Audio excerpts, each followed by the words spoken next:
ফাত্তাকুল্লাহ, তাই তোমরা আল্লাহকে ভয় করো। ওয়া আতিউন, আর আমি রাসূল হিসেবে আমার আনুগত্য করো। ওয়া মা আসআলুকুম আলাইহি মিন আজর, আমি তো কোনো প্রতিদান তোমাদের কাছে চাচ্ছি না। ইন আজরিয়া ইল্লা আলা রাব্বিল আলামিন, প্রতিদান নেব আমি আল্লাহর কাছে।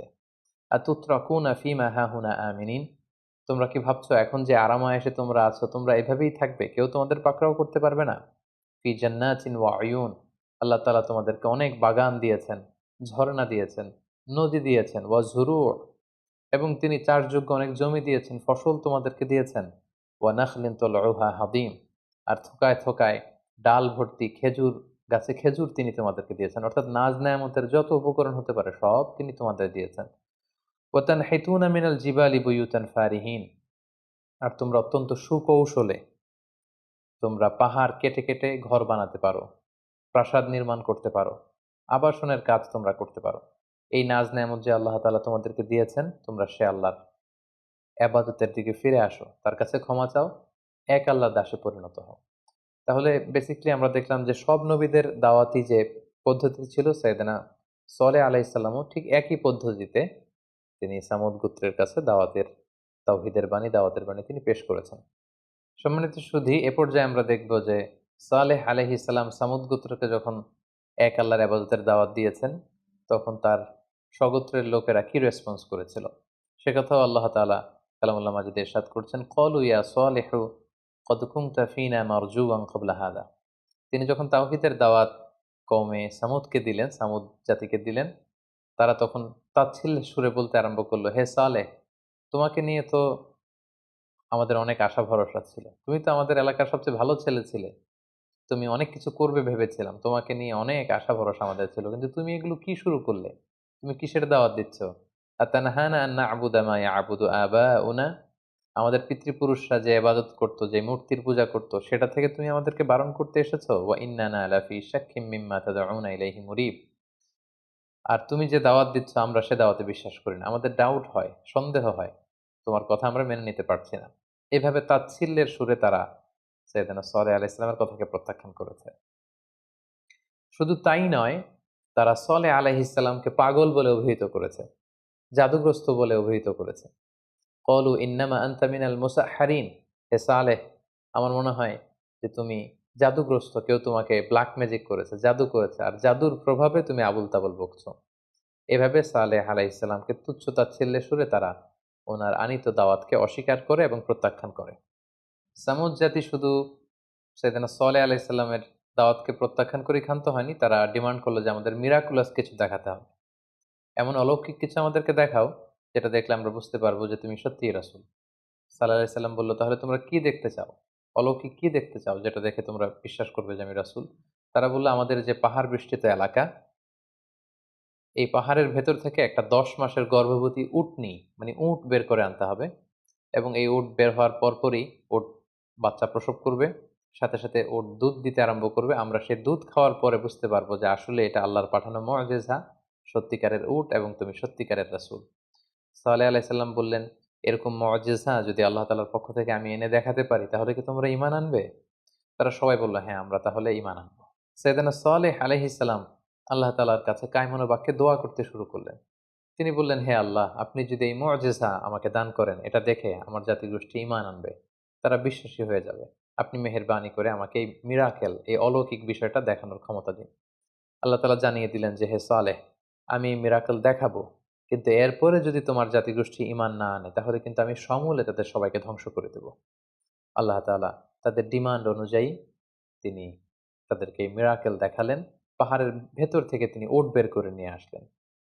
এবং এই কথাটি আল্লাহ তাআলা কালামুল্লাহ মাজিদে এভাবে উল্লেখ করেছেন সূরা শুআরাতে, মা আনতা ইল্লা বাশারুম মিসলুনা। তাদের জাতিগোষ্ঠীর লোকেরা তাচ্ছিল্যের সুরে বলতে শুরু করলো যে, সালেহ, তুমি কি করে আবার নবী হও? তুমি তো আমাদের মতোই রক্তে মাংসে দেখতে একই রকম মানুষ।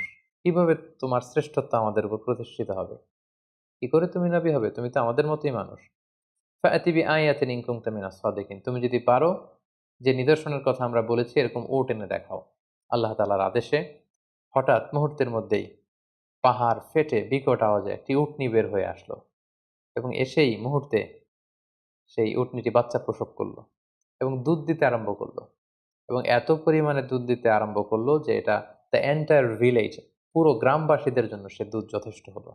আল্লাহ তাআলা এ ব্যাপারে উল্লেখ করছেন, ওয়া কওমি হাযিহি নাকাতুল্লাহ। সালেহ আলাইহিস সালাম বললেন, এই যে তোমরা মিরাকেল চেয়েছিলে, নিদর্শন চেয়েছিলে, এই হচ্ছে নিদর্শন। এটা হচ্ছে নাকাতুল্লাহ, আল্লাহ তাআলার উট। আল্লাহ তাআলা এই উটকে নিজের সাথে সম্পৃক্ত করেছেন। তিনি বলেছেন এটা নাকাতুল্লাহ, আল্লাহর উট, আল্লাহর পাঠানো বিশেষ উট। লাকুম আয়া, এটা তোমাদের জন্য নিদর্শন, মিরাকেল, মুআজিজা হিসেবে আমি আল্লাহ তাআলা দিয়েছি। সাল্লাল্লাহু আলাইহি সাল্লাম বলেন, ফাযারুহা, এটাকে ছেড়ে দাও। এই উটের পথকে কখনো তোমরা আটকাবে না। তাকুল ফি আরদিল্লাহ, আল্লাহর জমিনে এটা চটে বেড়াবে, খাবে। ওয়ালা তামাসসুহা বিসু, কোনো ক্ষতি সাধন তোমরা করার চেষ্টা করবে না, সাবধান। ফায়াখুযাকুম আযাবুন করিব, তাহলে কিন্তু কঠিন আযাব তোমাদেরকে পাকড়াও করবে। অন্য আয়াতে আল্লাহ তাআলা বলছেন, সাইয়েদনা সাল্লাল্লাহু আলাইহি সাল্লাম বললেন, ক্বাল হাযিহি নাকাতুল লাহা শিরবুন ওয়া লাকুম শিরবু ইয়াউমিন মা'লুম।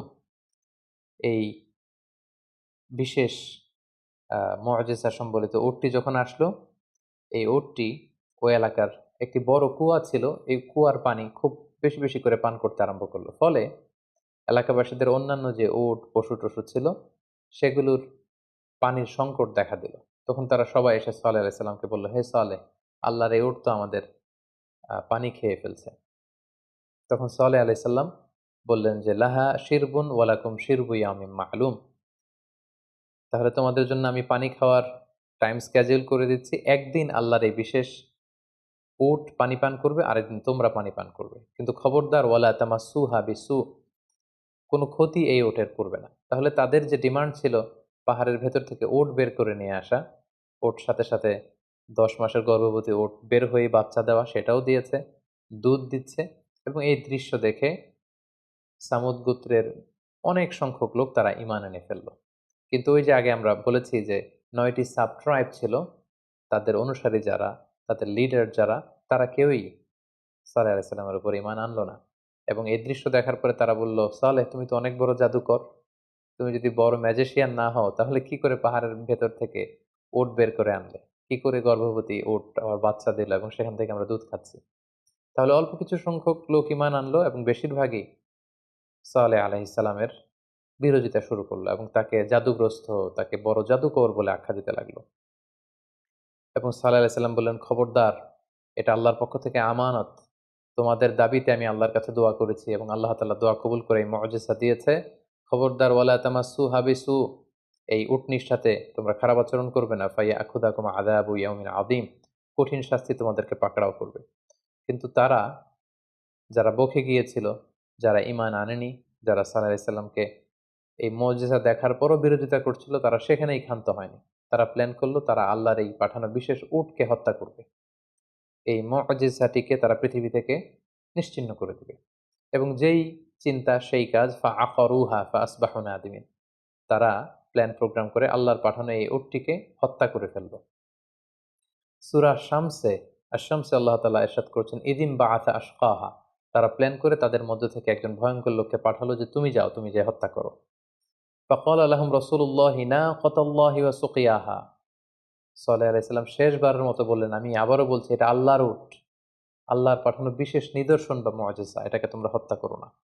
কিন্তু ফাকাযযাবুহু ফাআকারুহা, তারা সালেহ আলাইহিস সালামকে অস্বীকৃতি জানালো, মিথ্যা প্রতিপন্ন করলো এবং ঠিকই তারা এই উটটিকে হত্যা করে ফেলল। আল্লাহ তাআলা বললেন, ফাদামদামা আলাইহিম রাব্বুহুম বিযামবিহিম ফাসাওয়াহা। তাদের এই পাপের কারণে আল্লাহ তাদের জন্য আযাবকে অবধারিত করলেন, তাদের উপর আযাব পাঠালেন। এবং সালেহ আলাইহিস সালামের কওমে সামুদ বা সামুদ জাতি আল্লাহর পাঠানো এই বিশেষ মুআজিজা, এই উটটিকেই শুধু হত্যা করে ক্ষান্ত হয়নি।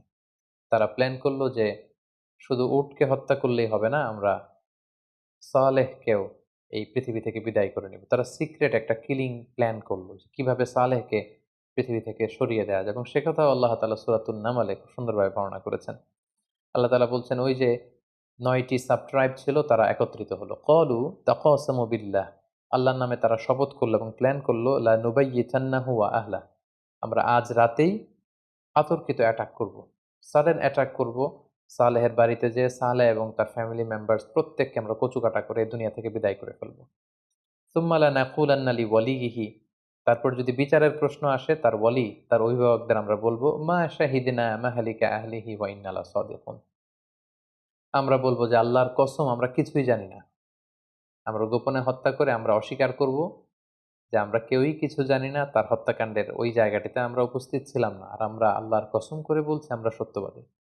আল্লাহ তাআলা বলছেন ওয়া মাকারু মাকরা, তারা কৌশল করে, ওয়া মাকারনা মাকরা, আমি নিজেও আল্লাহ কৌশল করি, আর আমার কৌশল যে কতটা ভয়ঙ্কর, আমার কৌশল যে কিভাবে বাস্তবায়িত হবে তারা সেটা কল্পনাও করতে পারে না। এবং তাদের প্ল্যান অনুযায়ী ওই রাতে তারা সালেহ আলাইহিস সালামকে অ্যাটাক করবে বলে আগাতে লাগলো। এবং আল্লাহ তাআলা তিনি সিদ্ধান্ত নিলেন যে তাদের অবাধ্যতা এতবার বেড়েছে যে তাদেরকে সামুদ গোত্রকে আল্লাহ তাআলা ধ্বংস করে দিবেন। তিনি সালেহ আলাইহিস সালামকে বললেন, হে সালেহ, তুমি ঈমানদারদেরকে নিয়ে নিরাপদ জায়গায় সেফ জোনে চলে যাও। আমি এমন ভয়ঙ্কর আযাব এই সামুদ জাতির উপর পাঠাবো, পুরো জাতি, দ্য এন্টায়ার নেশন, তারা ধ্বংস হয়ে যাবে, নাস্তানাবুদ হয়ে যাবে। কি আযাব আল্লাহ তাআলা পাঠালেন আমরা যদি কোরআনের দিকে তাকাই তাহলে দেখব। আল্লাহ তাআলা বললেন ফাআখাযাতহুমুর রাজফা, ভয়ঙ্কর ভূমিকম্প আল্লাহ তাআলা পাঠালেন। ডেঞ্জারাস আর্থকোয়েক, মুহূর্তের মধ্যে পুরো সামুদ গোত্র প্রচন্ড এক আওয়াজে কেঁপে উঠল, মারাত্মক ভূকম্পন শুরু হয়ে গেল। ফাআসবাহু ফি দারিহিম জাসিমিন, এবং প্রচন্ড ভূমিকম্পে তারা যে যেখানে ছিল তাদের প্রত্যেকের ঘরে উপুর হয়ে পড়ে গেল। এবং সূরাতুল কমর আল্লাহ তাআলা বলছেন যে শুধু ভূমিকম্পই ছিল না, ইন্না আরসালনা আলাইহিম সাইহাতান ওয়াহিদা, একটা বিকট চিৎকারের ব্যবস্থা আমি করেছিলাম। আল্লাহ তাআলা সাইয়েদনা জিবরাইল আলাইহিস সালামকে বললেন, যাও তুমি সামুদ গোত্রের ওখানে যাও, তারা সালেহকে অস্বীকার করেছে, আমার পাঠানো মুআজিজা উটকে হত্যা করেছে, এবং সালেহকে তার পুরো পরিবারের সাথে একসাথে হত্যা করার প্ল্যান তারা করেছে, তাদের আর বেঁচে থাকবার কোনো অধিকার নেই। তুমি সামুদ গোত্রের ওখানে যে প্রচন্ড একটা চিৎকার দাও, তোমার প্রচন্ড চিৎকারের আওয়াজে সামুদ গোত্রের প্রতিটি মুশরিক যেন কানের পর্দা ফেটে ওখানেই লাশ হয়ে পড়ে যায়। এবং আল্লাহ তাআলার এই আদেশের সাথে সাথে আল্লাহ বললেন, ইন্না আরসালনা আলাইহিম সাইহাতান ওয়াহিদা, একটা চিৎকার, একটা প্রচন্ড সাউন্ড ওয়েভ, একটা প্রচন্ড বিকট আওয়াজ এবং শব্দ তরঙ্গের সৃষ্টি আমি করেছি সেই সামুদ গোত্রে। বা কানু কাহাশিমিল মুহতাদির, পুরো জাতি সেখানে ভুলুণ্ঠিত হয়ে পড়ে খেয়ে ফেলা ভুসির মতো, তৃণলতার মতো ভুসির মতো তারা হয়ে গেল। এবং আল্লাহ বললেন ফাকাযযাবুহু ফাআকারুহা ফাদামদামা আলাইহিম রাব্বুহুম বিযামবিহিম ফাসাওয়াহা, পুরো জাতিকে আল্লাহ তাআলা এরকম ভয়ঙ্কর শাস্তি দিয়ে ধ্বংস করে দিলেন। তাহলে সামুদ জাতিকে কিভাবে আল্লাহ তাআলা ধ্বংস করলেন কোরআন থেকে যদি আমরা খুঁজি তাহলে পাবো। এক নম্বর হচ্ছে আর্থকোয়েক, যাকে আরবিতে বলা হচ্ছে আর রজফা, পুরো ভূখণ্ড জমিন একসাথে কেঁপে উঠল।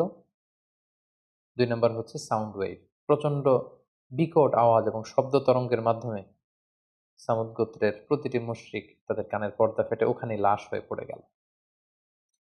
এবং সেখানে এমন এক ভয়ঙ্কর পরিস্থিতির সৃষ্টি হলো যে সেই ধ্বংসাবশেষ দেখলে মানুষের অন্তরাত্মা কেঁপে উঠবে। পরবর্তী যুগের লোকদের জন্য কিছু জায়গা আল্লাহ তাআলা নিদর্শন হিসেবে এখনো রেখে দিয়েছেন।